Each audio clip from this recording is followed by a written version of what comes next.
In this old East Van factory building full of artists and craftspeople, Judson Beaumont practices a kind of design mischief, aided and abetted by a talented team of young painters and woodworkers. I'm all about experimenting, prototyping, and I'm always curious. What's that next thing, or is that possible? Can I do that? And I want people to look at my stuff and go, geez, it's not just about the silly shape and the colors. It's like, how did he make it? He designs and builds furniture that's fanciful, fresh, and functional. I love the furniture theme because you can just take it to so many different levels, and it's still functional. It has to be functional. I mean, I won't make something crazy, but it's got to have a drawer in it, or a cupboard, or bookshelf, or something. I figure if you're going to buy a Judson Beaumont, you should be able to use it as much as enjoy the look of it. Like the grandfather clock wearing a wristwatch, perhaps sitting on a bench, the impossible-looking beaver cabinet, the boom cabinet, or the cracked cabinet, the crash tables, or the bad table with its leg lifted like a dog relieving itself, the can seat, Anne Armoire, or Hollis, or Verne, or Judd, or the Juddies, tables and chairs for a Dr. Seuss museum. Looking at these whimsical shapes, the name of his company, Straight Line Designs, might seem like a joke, but it's not. At first, I called my company Straight Line Designs because I was doing geometrical pyramids and hexagons, and they were low kind of pieces. They were going to be my minimal art. I was going to be a minimal artist. And it wasn't until about 5 years later I wasn't getting bored, I was just getting frustrated, like everything's straight, windows are straight, doors are straight.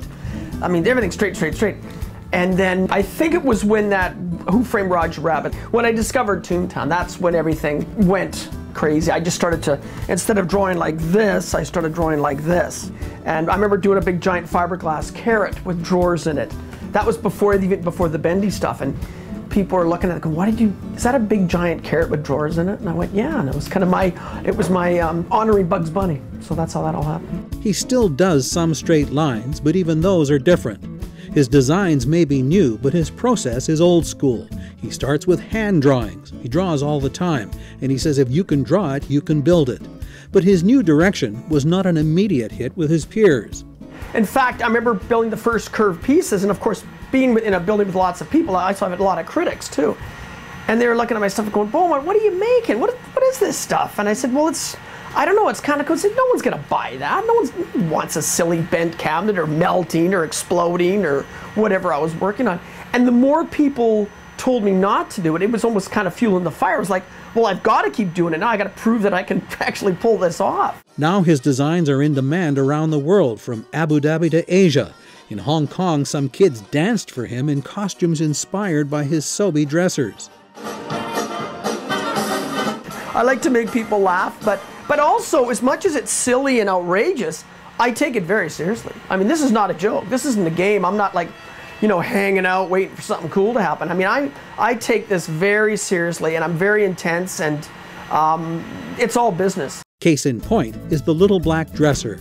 I was thinking I wanted furniture. Furniture doesn't need to stand on the floor. It could float or it could hang. And I thought, well, what hangs up? And then finally I sort of did a woman's dress, and I said, oh yeah, like I'm gonna make a black dress. And one of my staff said, like a little black dresser, like the classic little black dress, little black dresser, and it just fit. Some of his most playful designs are actually all business. Like these doghouses that I'm doing. What was good about that particular piece is it got me a lot of attention. A lot of attention was just brought in, and we went to New York, we got in the papers, we got on Good Morning America. It just had this buzz about it.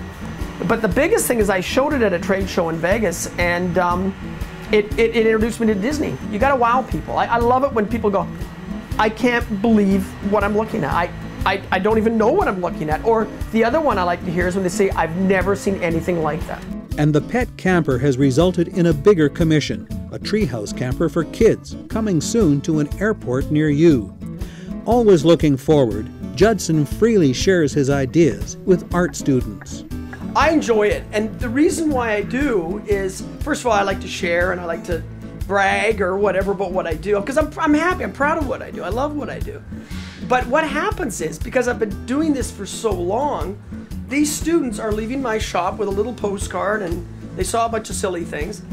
They graduate, they get jobs in interior designs or architectural firms or engineering companies, whatever they do. And then one day they hire me.